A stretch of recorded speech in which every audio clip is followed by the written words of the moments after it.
Swati here, the Embodied Dharma Coach.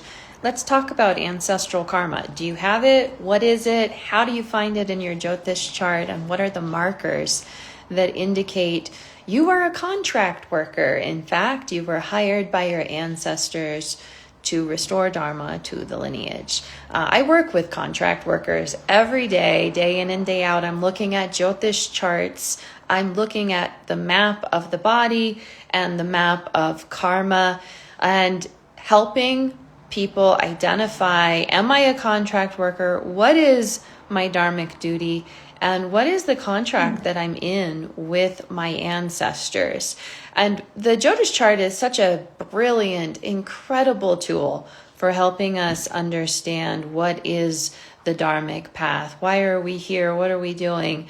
And what is the karma that I'm here to transform and awaken through? And of course, 75% of the karma that we're working with in this body, in this life, is ancestral. 75% of your karma is ancestral. That's 25% of your karma is from father and father's lineage. We see this through the sun.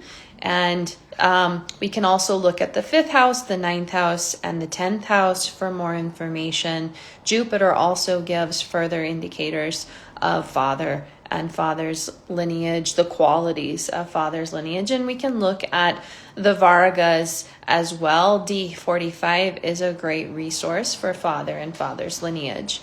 And for mother, that's 25% of your karma as well. And her entire lineage is imprinting your emotional body and your relationship with emotions. We're going to look at the moon, of course, as well as the 4th house of mother. And we can also look at the D40, and this gives more indicators of the karma that you're working with from mother and mother's lineage. 25% of your karma is the 9-month gestation period. So this is the 2nd house and the 1st house. The birth process is the 1st house. The afterbirth, that which happens after birth, is the 2nd house. And we are needing to, and also the dasha cycle that you're born into. These are indicators of what was happening during the birth process, during the gestation period. That's a very karmic process. And my big Maine Coon, Surya, is trying to join us. And so then 25%, the final 25% of your karma is from your soul and its previous incarnation. So that makes up the total of the karma that you're working with in this body and in this life. And there are also markers in the Jyotish chart that help us really understand, am I a contract worker? What is the contract and why am I here? What is this contract that I'm in?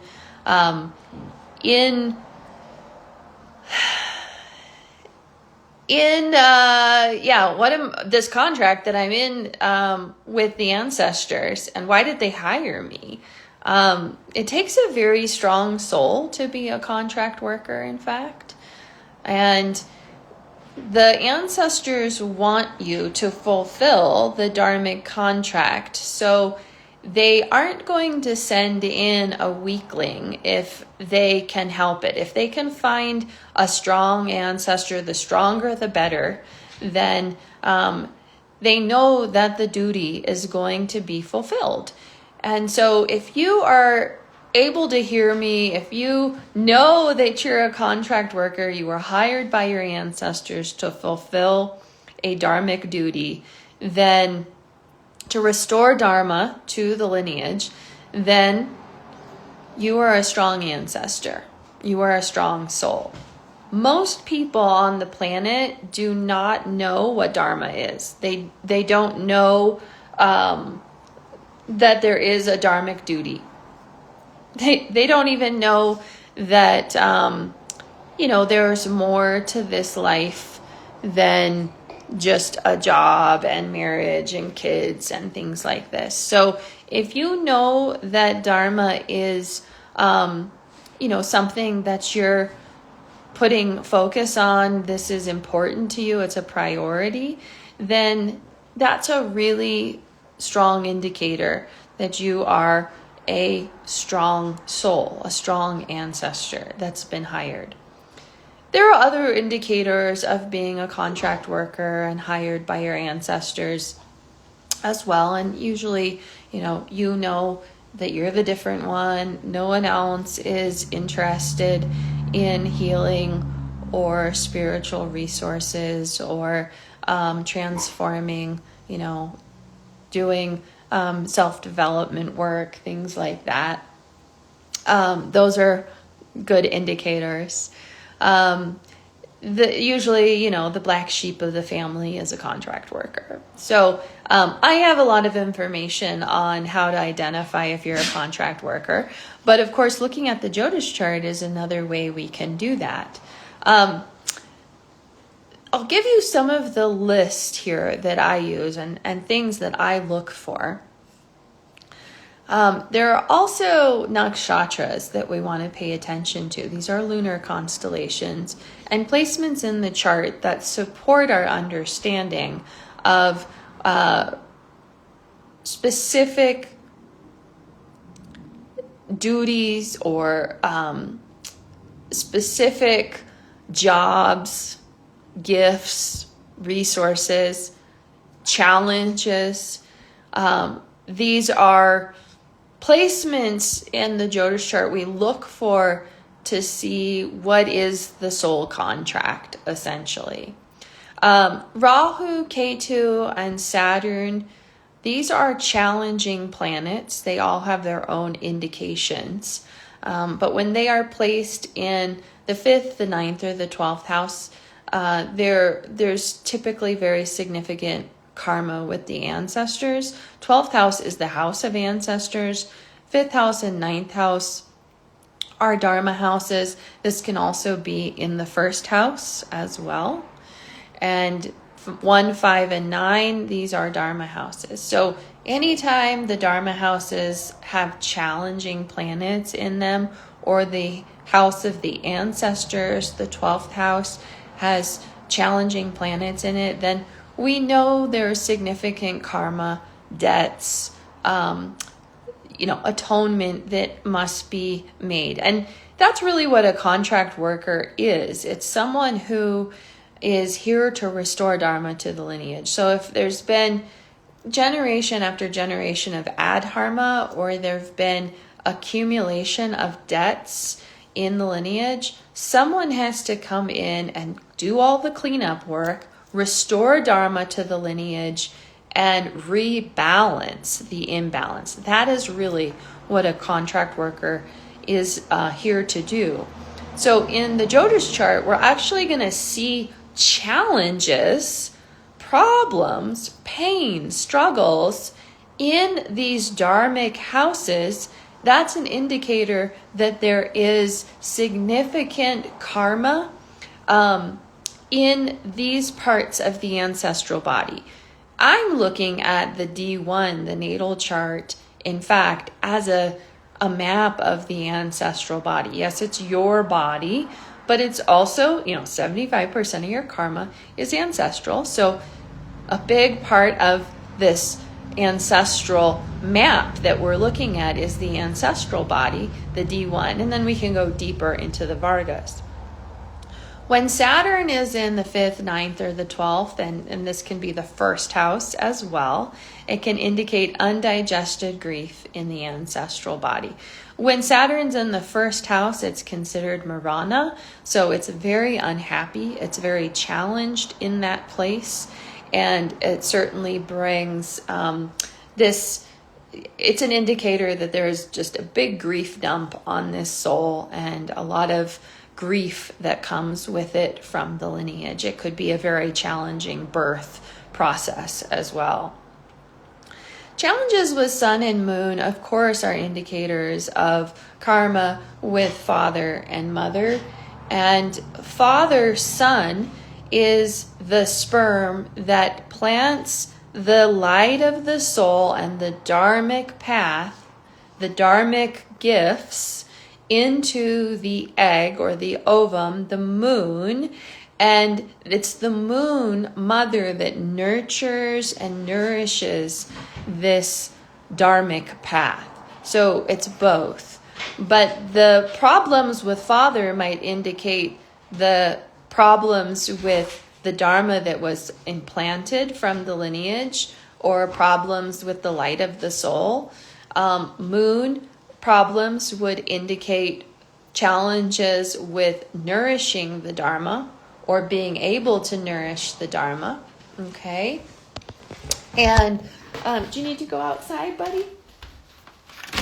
You gotta get my pup out real fast. Go outside. There you go.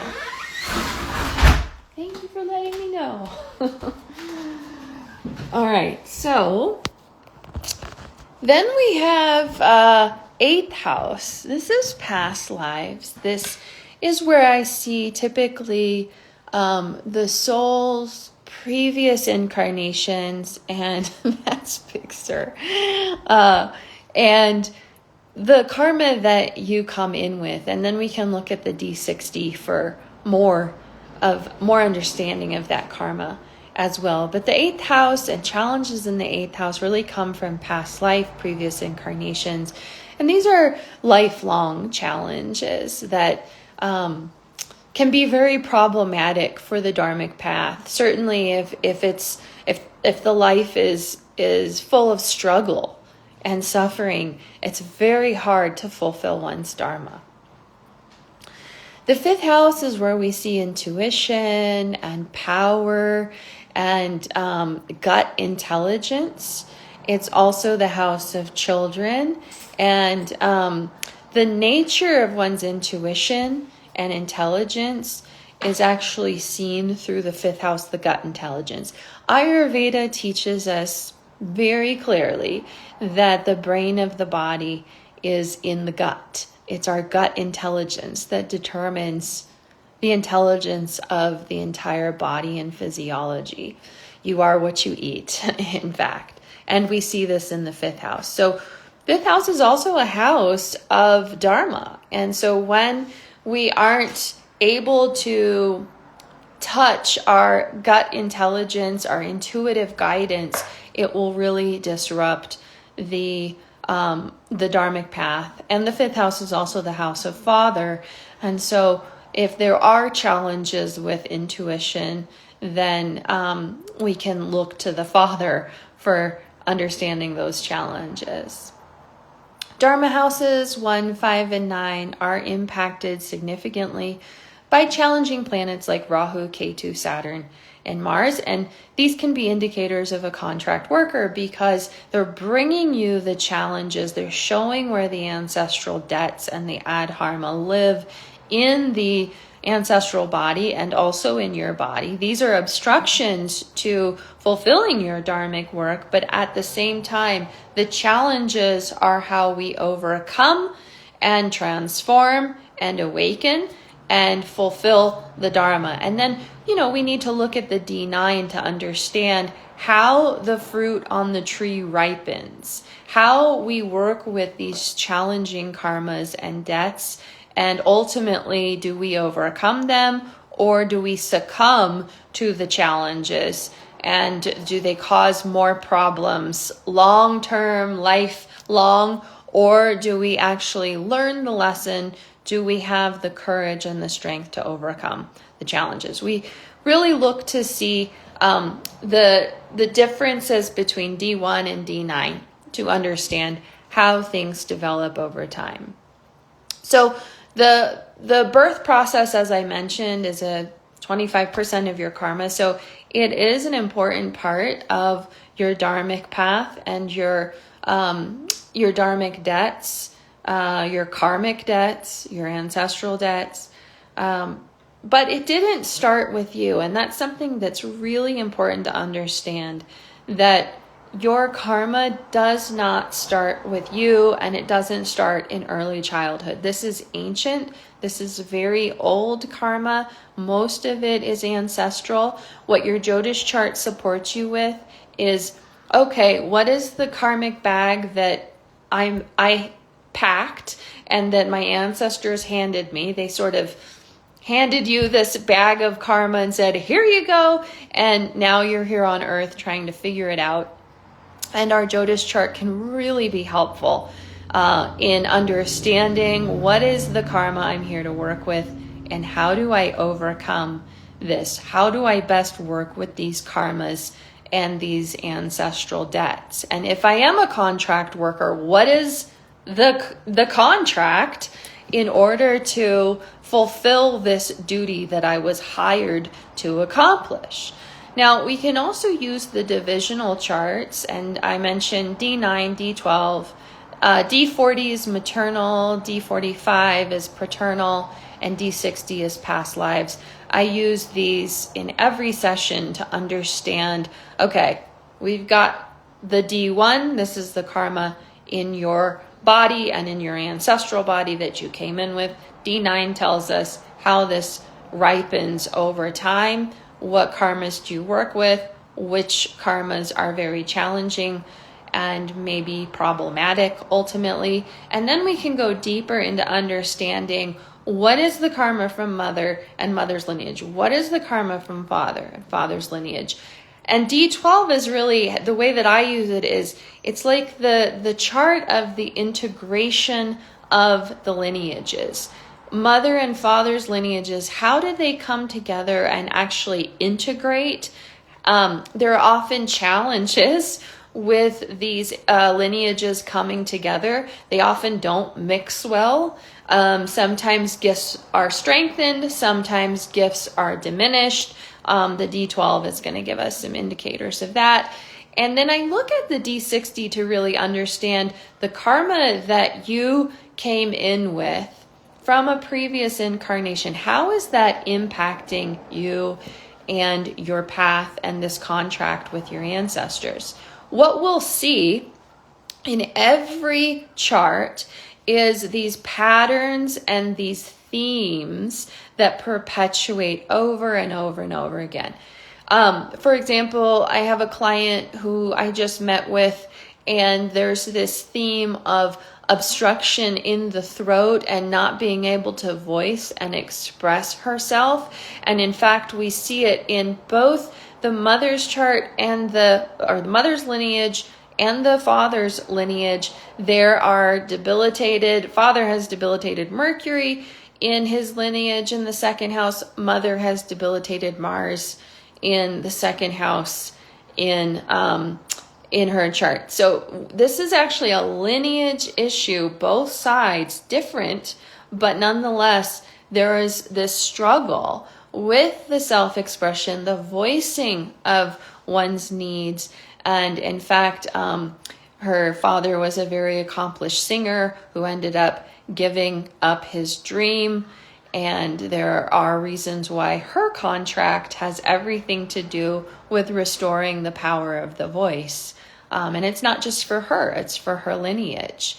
And so knowing that is really important, because in fact, that's not even something she's been feeding or has understood to be important. But in fact, from a dharmic perspective and healing the lineage, the voice is the top priority. It's about power and voice and self-expression. So this is the way that she heals herself. It's also the way that she heals her lineage. Now, there are nakshatras that are also very strong indicators of a contract worker. But there are 3 nakshatras that I'm always looking for. And I see them a lot, obviously, because contract workers are always coming to me. That's who I work with. But the Gandantas are, in fact, very important for identifying if you are a contract worker. Gandantas are junction points between water and fire. And there are 3 of these junction points in the Jyotish chart, or in the zodiac. The first junction point, Gandanta, is between Pisces and Aries.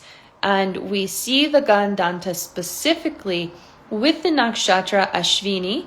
It can start at the very end of Revati nakshatra, but the Gandantas are ruled by Ketu specifically. Ashvini is the first nakshatra of the zodiac. It is ruled by Ketu, and it is an indicator of healing and renewal and beginnings. And people who have this constellation in their chart, they are here to really awaken the healing for themselves and their lineages. The second Gandanta is between Cancer and Leo, and we see the Gandanta specifically in the nakshatra Magha, which is ruled by Ketu, and it is a strong indicator of father's lineage karma. Anyone who has Magha nakshatra in their chart is in contract with their father and their father's lineage. And typically it indicates that there is a very specific contract with the gifts of the father. The healing needs to be done with father and father's lineage, and there's significant karma that has been incurred by the father and the father's lineage. And then we have the third Gandanta, and this is Mula Nakshatra, and this is the beginning of Sagittarius, the end of Scorpio, but we see it at the very beginning of Sagittarius. It's ruled by Ketu, of course, and the dark goddess Nriti. Nriti is the goddess of Adharma, that which goes against Dharma. Anyone who has Mula Nakshatra in their chart, this is a very significant indicator of not only being a contract worker, but adharma in the lineage. There's been significant adharma for multiple generations, meaning I don't trust, I doubt, I'm not sharing my gifts and wisdom, I'm not fulfilling the dharma of the lineage, and there's confusion. And usually, things like addiction or going in the wrong direction, could be abusive relationships, things that just don't support one's dharma and the nourishment of dharma. So Mula Nakshatra is one of those indicators that we really need to restore balance to the lineage, focus on the dharma, and restore dharma to the lineage, because there's been significant adharma. And these people are typically very confused about their dharma and their dharmic path, and they're always questioning and doubting. And that's what you have to understand, that's Nriti. That's how she works. She is the dark goddess that is causing this adharma, and she has to be overcome. She has to be transformed. Darkness into light, the doubt into trust. So using the Jyotish chart in this way to understand your ancestral karma and the ancestral contract is extremely helpful. It's so important. When you know what your duty is, you can tune out all the distractions. When you have a more solid and supportive relationship with your ancestors, when you're working together as a team, you can easily fulfill your contract, and you can stop doubting what your purpose is, why you're here, what is my contract. And that's what I do. That's what I help my clients achieve, is deeper self-trust, a stronger relationship with their ancestors, and absolute clarity with their soul purpose, their ancestral contract, the duty of the soul.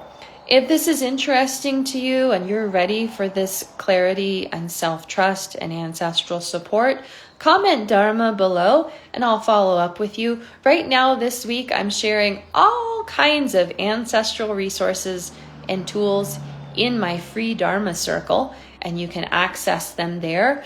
When you comment Dharma below, I'll give you the link to join us in the Dharma circle, and you can access all of my free videos, resources, and tools to support you with your ancestral work and your dharmic clarity. All right, everyone, I hope this was helpful, and I'll see you in the Dharma circle. Bye.